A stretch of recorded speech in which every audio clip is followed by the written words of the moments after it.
Good evening সবাইকে। আশা করি সকলে ভালো আছো। তো আগের দিনে তোমাদের সাহিত্য সঞ্চয়নের ষষ্ঠ পাঠের অন্তর্গত 24 নম্বর অধ্যায় আহ অদল বদল নামে একটি গল্প, যেটা তোমাদেরকে পড়ানো হচ্ছিল। তো সেই গল্পের যে অংশটি বাকি ছিল, যেটা পড়ানো হয়নি, সেই তার গল্পের পরবর্তী অংশটা নিয়ে এখন আমরা আলোচনা করব। তো গল্পটি ছিল পান্নালাল প্যাটেলের লেখা আর অর্ঘ্য কুসুম দত্তগুপ্তের আহ, অনুদিত অদল বদল গল্প। তো গল্পটি কি ছিল বা কেমন ছিল? না, এই গল্পটি ছিল দুটি ভিন্ন ধর্মী বন্ধুর যে ওদের নিবিড় বন্ধুত্বের একটা সম্পর্কের কথা এই গল্পে ফুটে উঠেছে, বা সাম্প্রদায়িক সম্প্রীতির কথা ফুটে উঠেছে, যেটা আমাদের সবাইকে মানে মর্মস্পর্শী করে তোলে, তাই না? যে কি ছিল গল্পটা, তোমরা কি পড়েছিলে? আচ্ছা, আর একবার করে মনে করে নেওয়া যাক। তো এই গল্পের শুরুটা ছিল এমন যে একটা পড়ন্ত বিকেলে, হোলির দিনের একটা পড়ন্ত বিকেলে, ইসাব এবং অমৃত, এই দুই বন্ধু, এরা হাত ধরাধরি করে যাচ্ছিল। কোথায় না, যেখানে পাড়ায় কতগুলো ছেলে জড়ো হয়ে ধুলো ছড়িয়ে খেলছিল, সেখানে ওরা গেছিল। কারা? এই ভিন্ন ধর্মীর দুই বন্ধু, যে অমৃত আর ইসাব। এদের দুজনের মধ্যে অনেক মিল দেখতে পাই আমরা গল্পে, তাই না? যে তাদের আহ, তারা একই স্কুলে পড়ে, একই ক্লাসে পড়ে, এমনকি তাদের বাড়িটাও মুখোমুখি, সামনাসামনি একই জায়গায়। তাদের বাবারাও দুজনেই পেশায় চাষি, তারা চাষ করেন, এবং তারা বিপদ আপদে সুদে টাকাও ধার নেয়, তাই না? এমনকি দেখতে পাই আমরা ঘটনার দিন তারা দুজনে একই জামা পরেছিল। হুম, একদম একই একই জামা পরেছিল। তো যাই হোক, তারপর কি হলো? না, তারা যে ওখানে যাওয়ার পরে ওই ছেলেগুলোর মধ্যে একজন তাকে কুস্তি করার কথা বলে। হুম। তো তারা কটাক্ষ করে বলছিল যে তোদের সবই একে একই, নাকি শক্তিতে কেউ একজন বেশি? তো তাদেরকে উত্ত্যক্ত করে কুস্তিতে আনার জন্য তারা বলছিল। তারপরে কি হয়? তো তারা তারা বলতো অমৃত ইসাব, ওরা কুস্তি করতে রাজি হয়নি, কারণ এই যে তারা যে একই জামা পরেছে তার পিছনেও তো কারণ ছিল, যে কিভাবে তারা জামাগুলো পেয়েছে, পরেছে। হুম। তো সেটা একবার মনে করে নেওয়া যাক। যে ইসাব নতুন জামা পরেছিল, তো সেই জামা দেখে একই রকম জামা পরার বায়না নিয়ে আহ অমৃত তার মাকে বলে যে তাকেও ওরকম একটা জামা পরে। তার মা বলে যে আহ ইসাব, সে তো খেতে কাজ করে, মানে চাষ ভূমিতে কাজ করে, তাই জন্য তার জামা ছিঁড়ে গেছে বলে তার বাবা তাকে জামা করে দিয়েছে। তার জামা তো ভালো আছে, তাই তাকে জামা করতে করে দিতে রাজি হয়নি অমৃতার মা। তো তারপরে কি হলো? না, অমৃত তো জেদ লাগালো যে সে সে নতুন জামা পাওয়ার জন্য সবকিছু করলো। অবশেষে তার মা তার বাবাকে রাজি করিয়ে তার নতুন জামা এনে দিল, তাই না? তো এইভাবে আহ সে একই রকম জামা পরতে পারলো ঈশবের মতো। তো তারা যে নতুন জামা, সেদিনকারই আনা নতুন জামা পরে রয়েছে দুজনে। তো তাই জন্য তারা দুজনে কেউ লড়াই করতে চাইছে না বা কুস্তি করতে চাইছে না। তার উপর সে তার প্রিয় বন্ধু, কেউ তার প্রিয় বন্ধুর লড়াই করতে গিয়ে তার আঘাত লাগুক, সেটা তো কখনোই কেউ চাইবে না। সেরকম অমৃত এইসব দুজনেই কেউ চায়নি কুস্তিটা করতে। তারপর কি হলো? তাদের দলের একজন কালিয়া নামে, সে কি করেছে না, তাকে তাকে বলতে অমৃতকে নিয়ে কুস্তি করার যে জায়গাটা, সেখানে নিয়ে গেছে এবং তাকে ঠেলে ফেলে দেয়। দেওয়ার পরে কুস্তি করে, কিন্তু ও তো অমৃত মন থেকে তো কুস্তি করতে যায়নি, ফলে কি হয়? না, অমৃত হেরে যায়, কালিয়া জিতে যায়। এই যে কালিয়া জিতে গেল, অমৃত হেরে গেল, তার ফলে পাড়ার ছেলেগুলো সেগুলো নিয়ে মজা করছিল, খিল্লি করছিল। তো সেটা ইসাবের গায়ে লাগে, সেটা তার ইগোতে লাগে। সে কি করলো না, বন্ধুর অপমানের বদলা নিতে গিয়ে সেও কালিয়াকে নিয়ে গেল রণভূমিতে, মানে সেই কুস্তি করবে সেখানে গেল। তারপরে কুস্তি করে সেখানে ইসাব জিতে গেল। তো এই যে তারা কুস্তি করলো এক বন্ধুর হয়ে আর এক বন্ধু তার অপমানের বদলা নিতে, এই কুস্তি করার পরে তারা যখন ফেরে, তো এই কুস্তির ফলে মাঝখানে কালিয়া যখন ফেলে দেয় তখন সে চিৎকার করছিল, কান্না করছিল। তো সবাই যে এর গতি ভালো নয় দেখে সব যে যার কেটে পড়েছে। তো তারপরে ঈশাব অমৃত চলে আসছিল। হঠাৎ কি হলো না, ঈশাবের যে জামার পকেটটা ছিঁড়ে গেছে সেটা দেখতে পায় অমৃত, এবং সেটা নিয়ে তারা খুবই ভয় পাচ্ছিল যে বাড়িতে গেলে এগুলো দেখলে তো খুবই বকা খেতে হবে। তো তারপরে কি দেখলাম আমরা, যে অমৃত সে তার বন্ধুকে বাঁচানোর জন্য সে বলছে যে তার মাথায় এটা বুদ্ধি আসলো যে তার জামাটা খুলে ওকে পরিয়ে দেবে এবং ওর ছেঁড়া জামাটা সে পরবে। তার ফলে যে ঈশাব তাকে বলছে যে তাহলে তুই কি পরবি? তুই তুই তো যদি ছেঁড়া জামাটা পরে যাস তাহলে বাড়িতে গেলে তো তোকেও বকা খেতে হবে।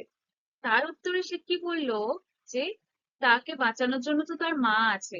তার বাবা যখন মারবে তাকে, তার মা তো তাকে বাঁচিয়ে নেবে। কিন্তু ওর তো মা নেই, মানে অমৃতর তো মা নেই, ওকে মারটা ওকে খেতে হবে। সেই জন্য তার ছেঁড়া জামাটা সে পরেছে এবং অমৃতর ভালো জামাটা ঈশাবকে দিয়েছে, যাতে সে মারের হাত থেকে রক্ষা পায়। এখানে একটা নিবিড় বন্ধুত্বের প্রকাশ পাচ্ছ, দেখতেই পাচ্ছ তোমরা কতটা আহ মন থেকে ভালোবাসে তার বন্ধু, মানে প্রকৃত বন্ধুর অর্থই এখানে আমরা দেখতে পাচ্ছি। তো এরপরে কি হলো, তারা এইভাবে বাড়ি চলে গেল এবং বাড়ি যাওয়ার পরে ও তার মা, মানে অমৃতর মা, দেখে একটু ভুরু কুঁচকালো বটে কিন্তু তাকে কিছু বললো না, কারণ জানে যে হোলির দিনে একটু ধস্তাধস্তি টানা হেঁচড়া হয়, তাই ছেড়ে যেতে পারে। তারপর কি করলো, সে সুই দিয়ে সেলাই করে দিলেন, তিনি sorry, তিনি সুই দিয়ে সেলাই করে দিলেন। এবং এই ঈশা বুঝি এদিকে নতুন জামাটা পরে বাড়ি গেল, তার ফলে তার বাবাও তাকে মারলেন না, দুজনেই বেঁচে গেল। কিন্তু তারা যখন জামা বদলাচ্ছিল তখন কেউ একজন দেখে ফেলেছিল ওই দলের কোনো একটা বাচ্চা। তো তারা যখন সেখান থেকে নিশ্চিন্তে তারা বুড়ির বাড়ি পোড়ানো বাজি ফাটানো দেখতে যাচ্ছে রাতে, তখন তাদের আনন্দটা মাটি করার জন্য সেই ওই পাড়ার একজন ছেলে তাদেরকে বললো যে তারা জামা অদল বদল করেছে সেটাও দেখে ফেলেছে। এবং তারা যে ভয় পেয়ে গেছে যে এটা যদি সবাইয়ের কাছে কানে পৌঁছায়, সবাই যদি বাবা মায়ের কাছে কেউ যদি বলে দেয় বা বাবা মায়ের কানে যদি কথাটা যায়, তাহলে তো এদের কপালে দুঃখ আছে, মারবে। সেই জন্য তারা ওখান থেকে পালিয়ে আসার চেষ্টা করছে। কিন্তু সেই মুহূর্তে কি হলো না, সেখানকার যে আর বাদ বাকি বাচ্চারা ছিল তারা সবাই শুনে ফেলেছে কথাটা। তারা সবাই অদল বদল করে চিৎকার করতে লাগছিল। তারা তখন সেখান থেকে ভয়ে পালিয়ে আসার চেষ্টা করছিল। তো এই পর্যন্ত আমরা আগের দিন পড়েছিলাম, তাই তো? আজকে তার পরবর্তী অংশটা শেষে কি হয় সেটা এখন আমরা পড়ে নেব। চলো দেখে নেওয়া যাক। দেখো, কেশবের বাবা বাড়ির সামনে দাওয়ায় খাটিয়ায় বসে হুঁকো খাচ্ছিলেন। হুঁকো, হুঁকো একটা নেশার জিনিস যেটা দিয়ে টানতে হয়, যার প্রান্ত থেকে ধোঁয়া বেরোয়, এটাকে হুঁকো বলে। তো ইসাবের বাবা তার বাড়ির সামনে দাওয়া, দাওয়া মানে কি বলতো, বারান্দা, মানে বাড়ির বারান্দার সামনে বসে তিনি হুঁকো টানছিলেন। হুঁকো খাচ্ছিলেন।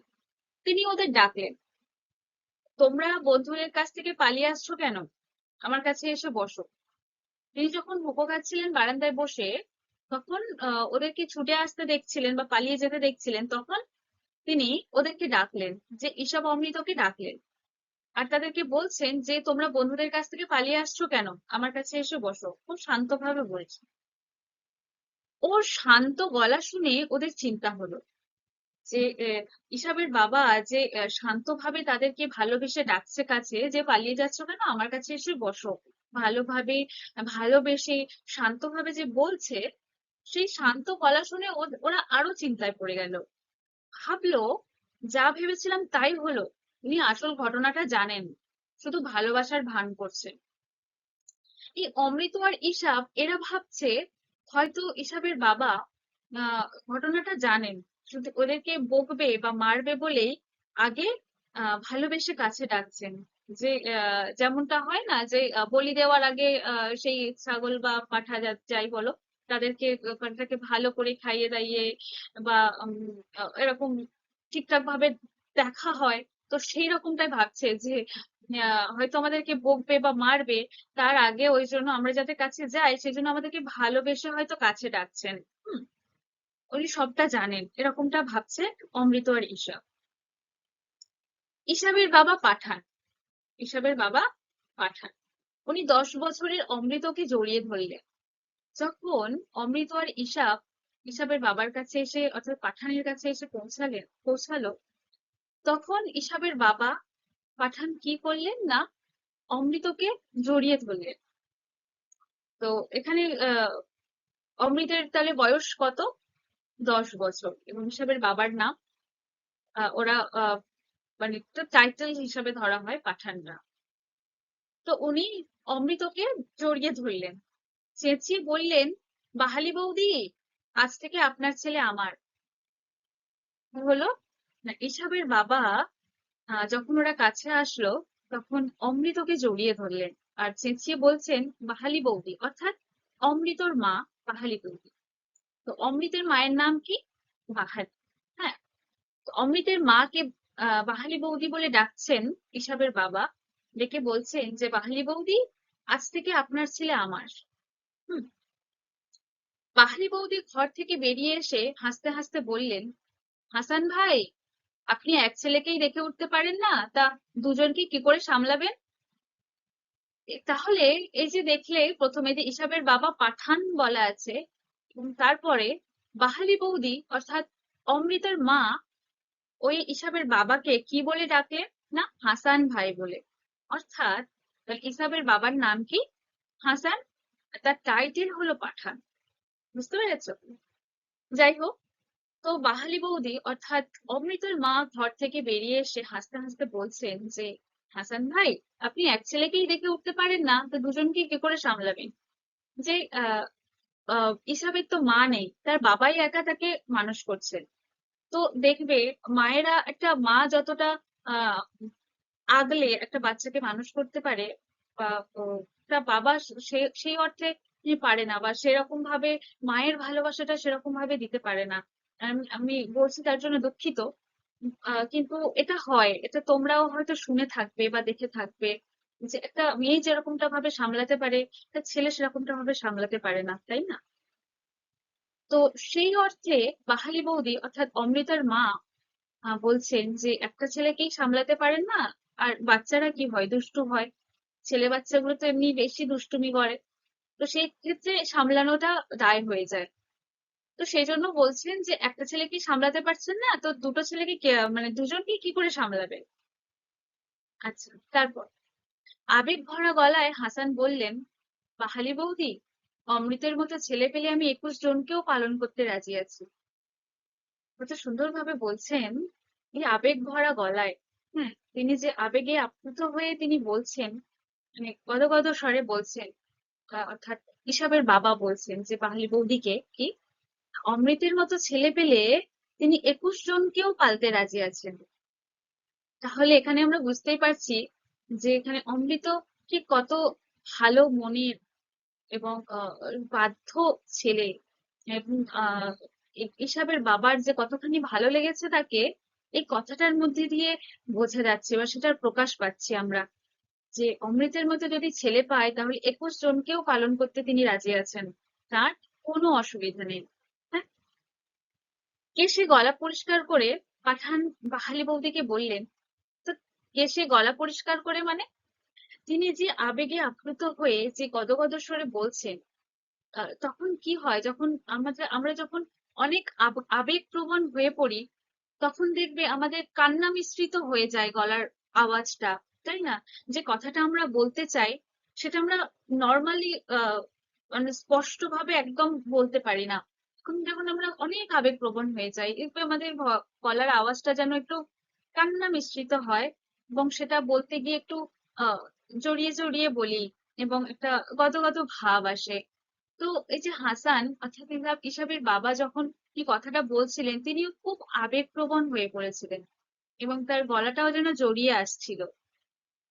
সেই জন্য তিনি পরের বার কেশের গলা পরিষ্কার করে নিলেন, অর্থাৎ তিনি আবেগটাকে ঢাকার চেষ্টা করলেন, করে বাহালি বৌদিকে বলছেন যে, ছেলে দুটোকে গলিতে ঢুকতে দেখেই ভেবে নিলাম দেখতে হবে ওরা কি করে। অর্থাৎ ওই যে ঈশাব আর অমৃত ওরা যে গলির মধ্যে ঢুকেছিল, তাদের যে জামার পকেটটা ছিঁড়েছিল সেটা যখন তারা পরখ করছিল, এবং সেখানে দাঁড়িয়ে যখন তারা জামা অদল বদলের কথা ভাবছিল এবং জামা অদল বদল করছিল, সেই সময়কার কথাই বলছেন এখানে। যে তখন ঈশাবের বাবা ওই গলির মধ্যে যখন ওরা যায়, তখন তিনি, তার মনে একটা ইয়ে জাগলো যে দেখি কি করে, তো ছেলেগুলো দেখি। তো তারপর পাড়াপড়শি মায়ের দল পাঠানের গল্প শোনার জন্য ঘিরে দাঁড়ালো। তিনি যখন গল্প বলা শুরু করলেন, অর্থাৎ এই যে আহ, ইসাবের বাবা হাসান, তো তিনি যে এত আবেগপ্রবণ হয়ে অমৃতকে এতটা মানে ভালোবাসছেন বা ভালোবেসে জড়িয়ে ধরলেন, কিংবা এই যে অমৃতের মতো ছেলে পেলে 21 জনকেও তিনি পালতে রাজি আছেন, এটা তাকে এতটা মানে আপন করে নিচ্ছেন কেন, বা কেন তাকে এতটা ভালো বলছেন, হুম, তার কারণটা তিনি এই গল্পের মধ্যে দিয়ে বলবেন। সেটা এখন শোন। তাহলে তিনি বলছেন, তিনি যখন এই গল্পটা বলা শুরু করলেন, অর্থাৎ এই অমৃত আর ঈশাবের যে গল্প, বন্ধুপ্রীতির যে গল্প, সেটা তিনি যখন বলছেন, তখন পাড়াপড়শি অর্থাৎ পাড়ার মায়ের দল বা মা কাকিমারা বা পাড়ার মায়েরা তখন সবাই ঘিরে দাঁড়িয়ে তার গল্প শুনছেন। হুম, আচ্ছা, উনি অল্প কথায় ছেলেদের জামা বদলের গল্পটা বললেন। তিনি কিসের গল্প বলা শুরু করলেন না, অমৃত আর ঈশাবের জামা বদলের কথা বলছেন। আচ্ছা, আরো বললেন, ঈশাব অমৃতকে জিজ্ঞেস করেছিল, তোর বাবা যদি তোকে মারে কি হবে? অমৃত কি জবাব দিয়েছিল জানেন? মানে এটা ঈশাবের বাবা বাহালি বৌদিকে এই গল্পটা বলছেন, এবং তার সাথে পাড়াপড়শি বা পাড়ার মায়েরাও শুনছেন গল্পগুলো। তো তিনি ঈশাব আর অমৃতের জামা বদলের গল্প করছেন, করতে করতে তিনি এটা এই প্রসঙ্গটা বলছেন যে ঈশাব অমৃতকে যখন জিজ্ঞেস করছিল, অর্থাৎ ঈশাবের ছেঁড়া জামাটা যখন অমৃত পরার জন্য বলছিল, এবং অমৃতর ভালো নতুন জামাটা ঈশাবকে পরার জন্য বলছিল, তখন ঈশাব চিন্তিত হয়ে আহ অমৃতকে জিজ্ঞেস করছিল যখন যে তাহলে তোর বাবা যদি তোকে মারে তুই কি করবি, তোর বাবা যদি তোকে মারে? কারণ ও যদি ছেঁড়া জামাটা পরে বাড়িতে যায়, তাহলে ওর বাবাও তো ওকে মারতে পারে। সেই প্রশ্নটা অমৃতের মনে জেগেছিল, ঈশাবের মনে জেগেছিল, তাই জন্য ঈশাব অমৃতকে এই প্রশ্নটা করেছিল। তো তাতে অমৃত কি জবাব দিয়েছিল জানেন? অর্থাৎ ঈশাবের বাবা বাহালি বৌদিকে বলেছিল, কিন্তু আমার তো মা রয়েছে। অর্থাৎ এখানে কতটা একটা মানে মায়ের প্রতি একটা আস্থা এবং বন্ধুপ্রীতি দুটোই উঠে আসছে। সে আহ সে তো জানে, কারণ সে যদি বাড়িতে যায়, তাকে যদি মারতে আসে তার বাবা, তাহলে তার মা তো তাকে বাঁচিয়ে নেবে, বা তার মায়ের পিছনে তো সে লুকিয়ে পড়বে, তার মা তাকে ঠিকই নেবে, মার খাওয়ার হাত থেকে বাঁচিয়ে নেবে। এই যে মায়ের ওপর একটা আস্থা, সেটা প্রচন্ড পরিমাণে বিদ্যমান এই 10 বছরের একটা বালক অমৃতের মধ্যে।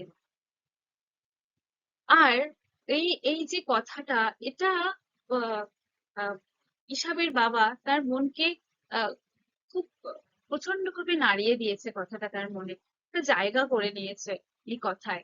তিনি এতটাই আবেগপ্রবণ হয়ে উঠেছে এই কথাটার দরুন, যে তার মাকে সে কতটা ভরসা করে, কতটা আস্থা তার মায়ের ওপর। তার পাশাপাশি যে বন্ধু প্রীতি, সে বন্ধুকে ভালোবেসে বা বন্ধুকে মারের হাত থেকে বাঁচানোর জন্য সে তার নিজের নতুন জামাটা অব্দি তাকে দিয়ে দিচ্ছে, যে তাতে তার বাবা যেন তাকে না মারে। এই যে এইটুকু একটা বাচ্চার মধ্যে একদিকে যেমন বন্ধুপ্রীতি, একদিকে মায়ের প্রতি আস্থা, এই বিষয়টা প্রচন্ড পরিমাণে শুধু হাসান পাঠান অর্থাৎ ইসাবের বাবা কেন, আমরা পড়ে আমাদের মনকেও নাড়া দিয়ে যাচ্ছে, তাই নয় কি?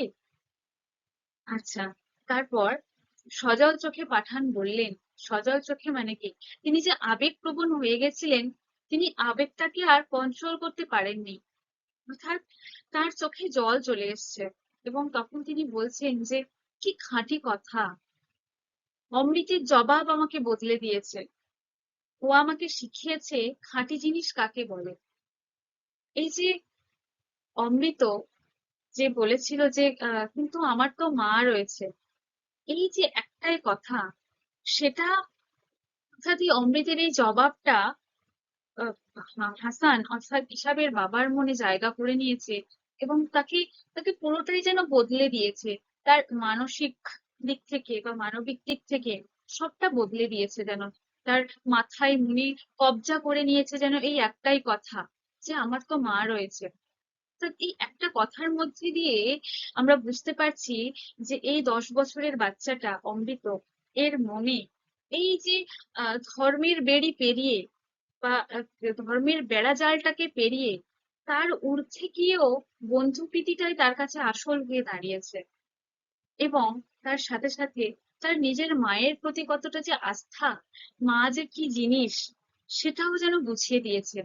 হুম, সেটা যেমন এসবের বাবাকেও বুঝিয়েছে, তেমনি পাঠক এবং আমাদের সবাইকে যেন বুঝিয়ে দিয়েছে, তাই না? তো এই যে তার এই কথাটা, তার খাঁটি কথা বলে মনে হয়েছে পাঠানের অর্থাৎ ইসাবের বাবার। অমৃতের জবাব, এই জবাবটা ইসাবের বাবাকে যেন বদলে দিয়েছে, ইসাবের বাবাকে শিখিয়েছে যে খাঁটি জিনিস কোনটা বা খাঁটি জিনিস কাকে বলে, যে বন্ধুপ্রীতি এবং এই মা নামক এই যে জিনিসটা, অর্থাৎ মা যে কি জিনিস, সেই জিনিসটাই, এই জিনিসগুলোই তার কাছে একদম খাঁটি জিনিস। বাদ বাকি সব ফেক, সবকিছু যেখানে খুশি যাক বা তলিয়ে যাক, তার আর কিছুই মনে হচ্ছে না। যে বন্ধুপ্রীতি অর্থাৎ সবকিছু বলতে এখানে ধর্মের একটা বেড়াজাল বা ধর্মের ঊর্ধ্বে গিয়ে সবকিছু পেরিয়ে এর যে কত বৈপরীত্য থাকে। দুই ভিন্ন ধর্মীয় হলে তাদের মধ্যে অনেক বৈপরীত্য দেখা যায়, তাই না? তাদের আচার আচার অনুষ্ঠান, নিয়ম কানুন, ধর্মীয় দেবতা বা আল্লাহ যাই বলো, দুটো তো সম্পূর্ণ আলাদা এবং প্রচন্ড এর মধ্যে প্রচুর বৈপরীত্য আমরা দেখতে পাই। এই সমস্ত কিছুর বেড়াজাল পেরিয়ে এই ধর্মটাকে পিছনে ফেলে শুধু মানবিকতা বা মানুষের মনের যে এই এদের মনের যে উদারতা, বন্ধুপ্রীতি, এগুলোই আসল হয়ে দাঁড়িয়েছে, এটাই খাঁটি জিনিস হয়ে দাঁড়িয়েছে।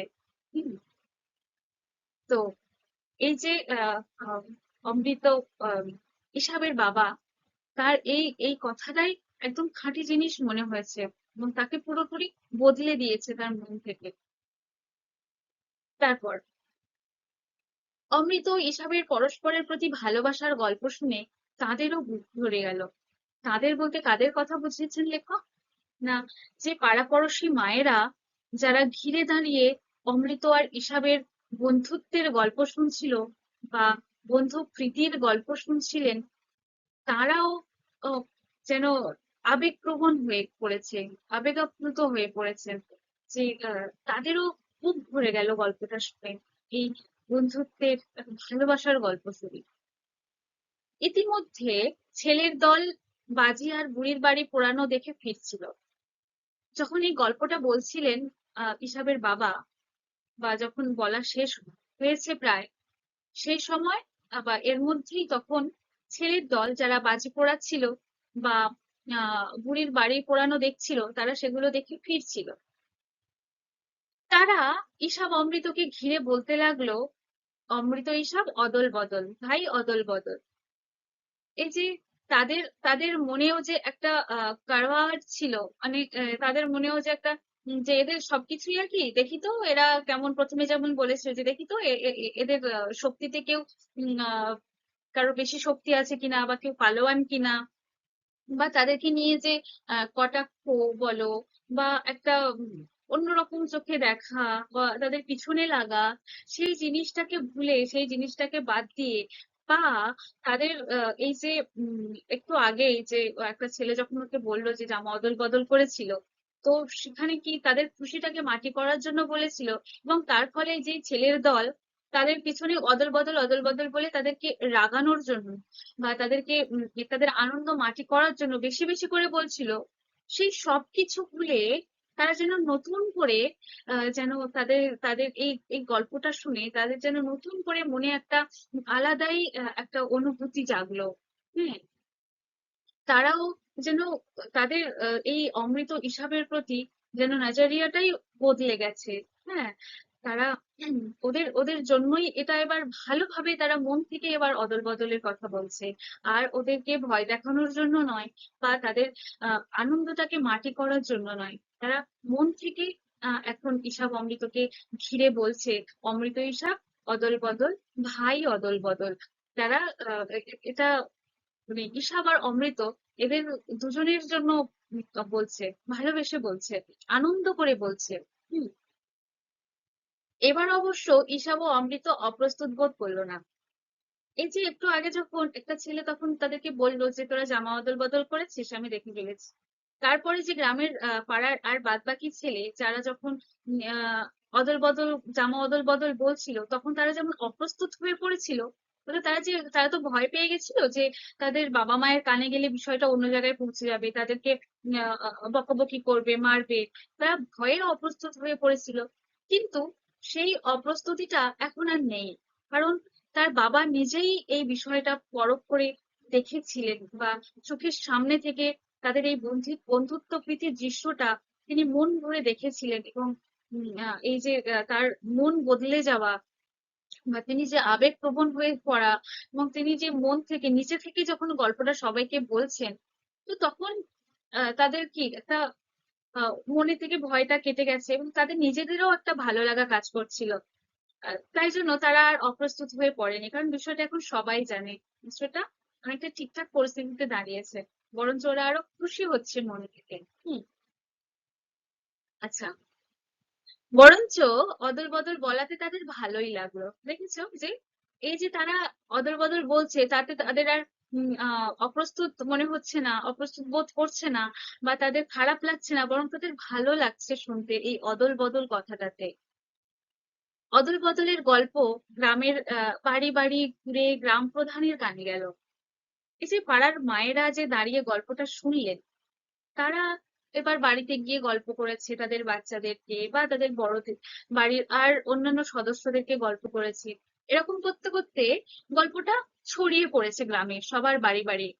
তো এরকম প্রত্যেক বাড়ি বাড়ি কথাটা বা গল্পটা ঘুরতে ঘুরতে গ্রাম প্রধানের কানে গিয়েও পৌঁছালো এই কথাটা।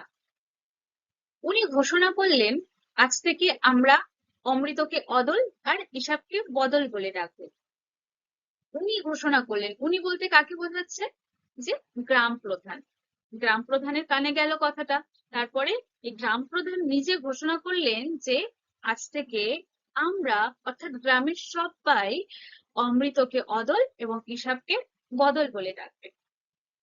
ছেলেরা খুব খুশি হলো। ক্রমশ গ্রাম পেরিয়ে আকাশ বাতাস ও অমৃত ঈশাব অদল বদল অদল বদল এই আওয়াজে মুখরিত হয়ে উঠলো। এই ছেলের দল তাদের মনেও কোনো রকম দ্বিধা না রেখে, কোনো রকম কিছুই না রেখে, তারা খুশি হয়ে আনন্দ সহকারে গর্ব করে তারা এই কথাটা এখন সবাইকে বলতে পারবে। এমনকি আহ তারা বলছেও, অদল বদল অদল বদল, অমৃত ঈশা অদল বদল।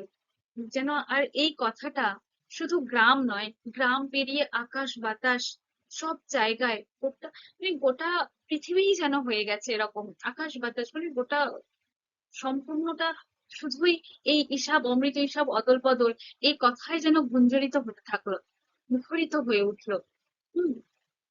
তো এখান থেকে আমরা কি কি তাহলে মনে হলো যে এই যে একটা বন্ধুত্ব প্রীতি, এটা যে ঠিক কতটা কতটা মানুষকে বদলে দিতে পারে, কতটা মানুষকে আপন করতে পারে, সেটা এই গল্পটা না পড়লে আমরা জানতে পারতাম না। যে এই ধর্ম বা যাই বলো না কেন, এই সমস্ত বেড়াজাল পেরিয়ে শুধু মানবিকতাটাই আসল হয়ে দাঁড়িয়েছে, বন্ধুত্বটা আসল হয়ে দাঁড়িয়েছে। তো এখানেই দেখছি যে শুধুমাত্র অমৃত হিসাবের কথা নয়, অর্থাৎ অমৃত হিসাবের বন্ধুত্ব শুধু এখানে নিগুড় থাকেনি। এখানে আমরা দেখছি যে দুই পরিবারের মধ্যে একটা সাম্প্রদায়িক যে বিভেদ থাকে, সেই বিভেদ বিভাজন ভুলে দুই পরিবারের মধ্যেও একটা সম্প্রীতি স্থাপন হয়েছে, তাই না? আচ্ছা, তো গল্পটা তোমরা বুঝতে পেরেছো সবাই? ভালো লেগেছে? বাহ। এবার আসি নামকরণে। নামকরণে কতটা সার্থকতা পেয়েছে সেটা আমরা দেখবো। যে কোনো সাহিত্য রচনার মূল ভাব সেটা ফুটে তোলে বা ফুটিয়ে তোলে গল্পের বা যে কোনো কবিতার সবের নামকরণ, তাই না? নামকরণ অনুযায়ী আমরা কিন্তু করে থাকি। দেখবে যে কোনো গল্প বা কবিতা পড়ার আগে আমরা নাম দেখি, যে নামটা যদি ভালো লাগে তখন আমরা ইন্টারেস্ট নিয়ে তখন আমরা পড়া শুরু করি। তাই জন্য এই সাহিত্যের ক্ষেত্রে নামকরণটা খুব গুরুত্বপূর্ণ একটা আহ, জায়গা। তো এই নামকরণটা সাধারণত আমরা দেখে থাকি যে বিষয় কেন্দ্রিক হয়ে থাকে, অর্থাৎ বিষয়বস্তু কেন্দ্রিক হয়ে থাকে, কখনো চরিত্র কেন্দ্রিক হয়ে থাকে, আবার কবিতা বা লেখার এই গল্পের সেই ভাব অনুযায়ী হয়ে থাকে, ব্যঞ্জনা ধর্মীয় হয়ে থাকে, তাই না? তো এখানে এই অদল বদল গল্পটিতে অর্থাৎ পান্নালাল প্যাটেলের লেখা এবং অর্ঘ্যকুসুম দত্তগুপ্তের অনূদিত এই অদল বদল গল্পটির নামকরণ হয়েছে শুধুমাত্র বিষয়বস্তু কেন্দ্রিকের উপর, তার উপর আহ কেন্দ্র করেই এই অদল বদল গল্পটা তিনি লিখেছিলেন। তো এই অদল বদল গল্পটা আমরা পড়েছি যে শুরু হয়েছে দুই বন্ধুর কথা নিয়ে, যাদের সবকিছুই প্রায় একই রকম। এবং গল্পটা পড়ে তোমাদের মনে হয়েছে নিশ্চয়ই যে তারা তাদের বন্ধুত্বের কতটা পরিচয় দিয়েছে, বন্ধু প্রীতির কতটা ঠিক পরিচয় দিয়েছে, তাই না?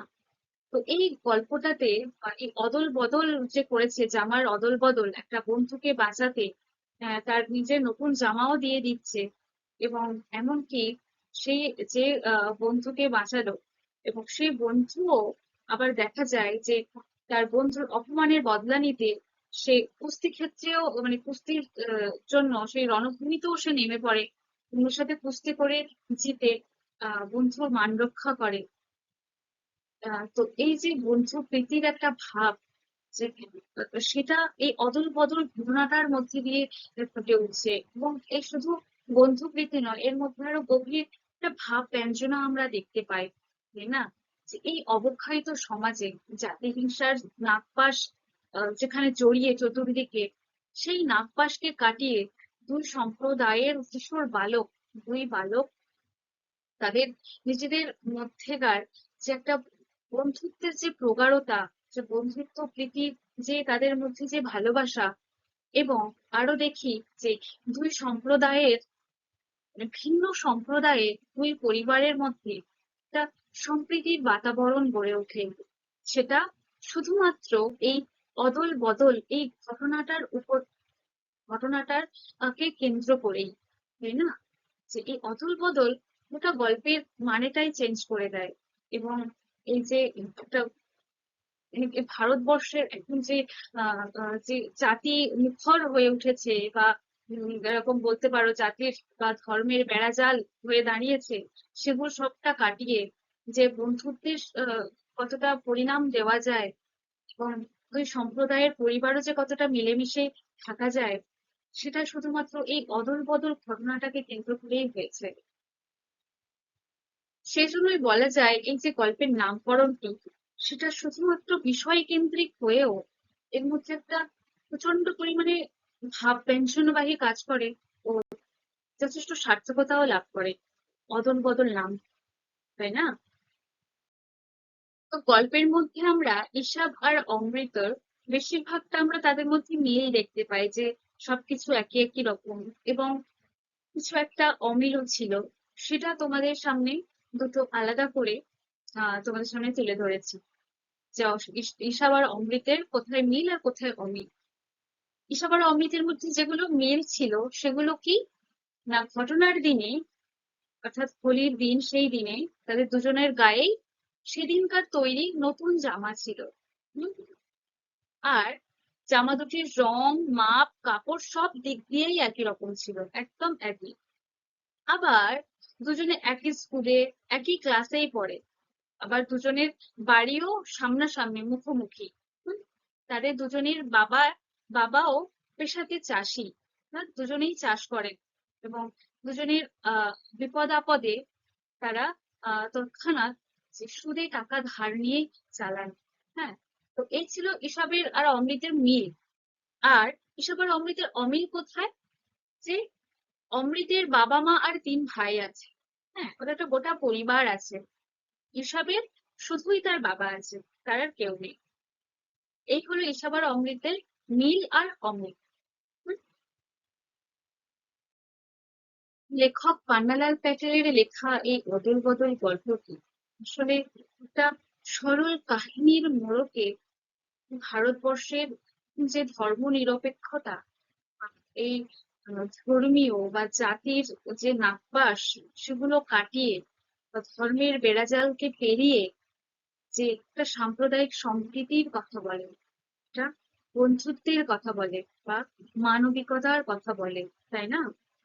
তো এই গল্প থেকে আমরা 3টে জিনিস শিখলাম বা দেখলাম, যেগুলো লেখক বড় করে দেখিয়েছেন আমাদের, মানে চোখে আঙুল দিয়ে দেখিয়েছেন, যে দুটো শিশুর বা দুটো বাচ্চা ছেলের মধ্যে দিয়ে যেখানে ভারতবর্ষের জাতি হিংসা ছড়িয়ে পড়ছে, আহ মারামারি, খুনোখুনি, হিংসা, মারদাঙ্গা, সেগুলোর মধ্যে দিয়ে, সেগুলোর সবকিছুকে চাপা দিয়ে দুটো আহ বাচ্চা ছেলে, দুটো কিশোর বালক, তাদের চরিত্রের মধ্যে দিয়ে তিনি ফুটিয়ে তুলেছেন বা সমগ্র ভারতবাসীকে চোখে আঙুল দিয়ে যেন দেখিয়ে দিয়েছেন যে এই সাম্প্রদায়িকতা বা ধর্ম, এগুলোর থেকেও বড় হয়ে ওঠে মানুষের মানবিকতা, মানুষের উদারতা বা বন্ধুত্ব। এটাই আসল, না তো ধর্ম, না জাতি বিদ্বেষ, না জাতি হিংসা, এগুলো কিছুই না। মানুষের, মানুষ আগে, মানুষের মন আগে, মানবিকতাটাই আগে। তো এখান থেকে আমরা, গল্পটা থেকে 3টে জিনিস আমরা দেখেছি, যে বন্ধুত্বের গুরুত্ব, অর্থাৎ লেখক এখানে দেখিয়েছেন যে বন্ধুত্বটাই আগে, বন্ধুত্বের সম্পর্কের আগে কোনো সম্পর্ক বা সম্পর্ক নয়, মানে কোনো কিছুই শক্তিশালী নয়, বন্ধুত্বটাই আগে। হ্যাঁ, সে মানবিকতাটাই আগে। তাই জন্য এখানে তিনি বুঝিয়ে দিয়েছেন যে বন্ধুত্বের গুরুত্বটা ঠিক কতটা, বা বন্ধুত্বের মতো এই সম্পর্কটা ঠিক কতটা আপন। হুম, এছাড়া আমরা এর মধ্যে সাম্প্রদায়িক সম্প্রীতির ভাবও দেখি, যেটা শুধুমাত্র দুই বন্ধু, দুই কিশোর বালক অমৃত আর ঈশাবের মধ্যে নয়, এমনকি তাদের পরিবারের মধ্যেও আমরা দেখতে পাই। যে তার বাবা, ঈশাবের বাবা পাঠান, হাসান পাঠান, যিনি আহ অমৃতকে নিজের ছেলে বলে দাবি করেন, বা দাবি ঠিক নয়, তার ছেলে বলে তিনি পরিচয় করছেন বা সবাইকে বলছেন, তার মাকে বলছেন, তার আহ, অমৃতের মা বাহালি বৌদিকে তিনি বলছেন যে আজ থেকে তোমার ছেলে আমার। এই যে একটা অন্য সম্প্রদায়ের বা অন্য অন্য ধর্মের একটা ছেলেকে নিজের ছেলে বলে পরিচয় দেওয়া বা নিজের ছেলে বলা, এটাও একটা গভীর মেসেজ দিচ্ছে আমাদের গোটা ভারতবাসীর ক্ষেত্রে, তাই না? যে একটা সাম্প্রদায়িকতা ভুলে একটা সম্প্রীতি গড়ে তুলছে, যে তার অন্য ধর্মের, অন্য জাতির ছেলেকে নিজের ছেলে বলে পরিচয় দিচ্ছে। এই যে হাসান পাঠান অর্থাৎ ঈশাবের বাবা অমৃতকে যে নিজের ছেলে বলে, ছেলে বলাটা, ছেলে বলে পরিচয় দেওয়াটা, এই ঘটনাটাও যেন একটা গল্পের যেন একটা নতুন মোড় এনে দেয়, বা একটা অন্যরকম একটা ভালো লাগা এনে দেয়, তাই না? তো এখানে শুধুমাত্র অমৃত ঈশাবের বন্ধুত্ব বা তাদের সম্প্রীতি নয়, এখানে দুই পরিবারের একটা সম্প্রীতির বাতাবরণ গড়ে ওঠে, সেটা আমরা দেখি। এবং আরো একটা জিনিস যেটা আমরা শিখতে পারি এই গল্প থেকে, ওটা সহানুভূতিশীল হওয়া, অর্থাৎ মানুষের সমস্যাটা বুঝতে শেখা, যে কার কোথায় সমস্যা, সেটা যদি আমরা নিজেদের সমস্যা বলে সেটা আমরা মেটানোর চেষ্টা করি, বা সবার, যে কোনো যার হোক বিপদে যদি আমরা পাশে থাকি, এখানে কি মানবিকতার পরিচয় ফুটে উঠছে, একটা মানবিক উদারতার পরিচয় ফুটে উঠছে, তাই না? তাহলে আমাদের কি কি সহানুভূতিশীল হতে হবে, অর্থাৎ অন্যের সমস্যাটাকে আমাদেরকে বুঝতে হবে, অন্যের সমস্যায়, অন্যের বিপদ আপদে আমাদেরকে তাদের পাশে থাকতে হবে, তাই না?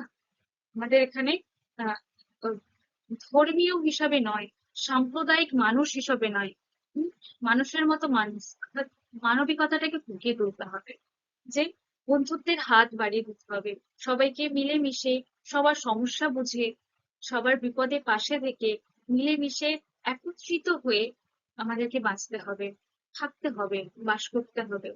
হুম, এই হলো গল্পের মূল। আশা করছি এই লেখক পান্নালাল প্যাটেলের লেখা এবং অর্ঘ্যকুসুম দত্তগুপ্তের অনুদিত অদল বদল গল্পটি তোমরা যে শুনলে, পড়লে, বুঝলে, আশা করছি সবাই বুঝতে পেরেছো।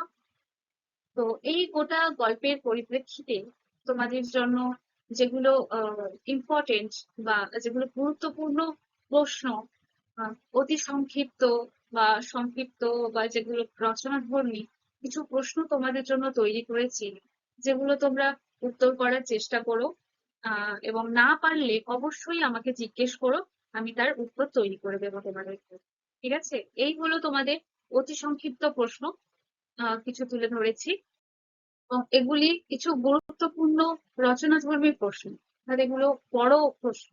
ঠিক আছে? এগুলো তোমরা উত্তর করার চেষ্টা করো, যেগুলোর উত্তর এই যে এই এতক্ষণ যেগুলো পড়ালাম সেই কথার মধ্যে দিয়ে কিন্তু তোমরা উত্তর খুঁজে পাবে। তো আশা করছি সবাই বুঝতে পেরেছো, এবং এই প্রশ্নের উত্তরগুলো তোমরা অবশ্যই বাড়িতে প্র্যাকটিস করো এবং উত্তরগুলো করার চেষ্টা করো, যেগুলো তোমাদের পরীক্ষার জন্য অবশ্যই গুরুত্বপূর্ণ। তো এখানেই আমি আমার ক্লাস শেষ করছি, দেখা হচ্ছে পরের ক্লাসে। ভালো থেকো সবাই, ধন্যবাদ।